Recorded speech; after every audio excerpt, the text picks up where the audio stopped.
За ойлголоо. Нэг тийм хүлээлт алгал юм байна. За хоёрдугаар тэр эрүүл мэндийн даатгалын тухай асуусан маань Чимбэрэн сайд орж ирэхгүй байна. Тэр сайд руугаа залгад юм яа.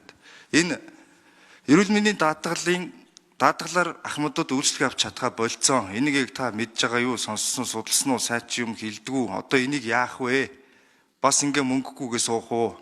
Одоо байгаа боломж нь байхгүй ингээ суух уу? Та нар баталж өгсөн төсвийн хүрээ дотор л бид нар ярьж штэ гэд ингээ зовлон тоочоо суух уу? Гэхдээ яах вэ? Одоо нэрээ яаж асуухаа ч мэдэх юм арга хэлбэр олохгүй байна. Энэ дээр тодорхой яг яах вэ? Эндээс яаж гарах вэ? Хизээ ямар алхам хийсэн 100 хоногт ирээлээсээ гадна. За ерөнхий сайд нэмж хариулъя. За одоо самбог гишүүнээ бодиттой алхмууд хийгдэж байгаа гэдгийг тодруулж хэлье. Эрүүл мэндийн даатгалын сангаас өнөөдөр одоо эмнэлгүүд өөртөө энэсээс шалтгаалаад даатгалын санхүүжилтүүд саатж байгаа бодит байдал бий болсон. Эрүүл мэндийн даатгалын сангийн бүцгэн байгуулалтыг өөрчлөх хяналт шалгалтыг ажлын хэсэг байгуулалт ажиллаж байна.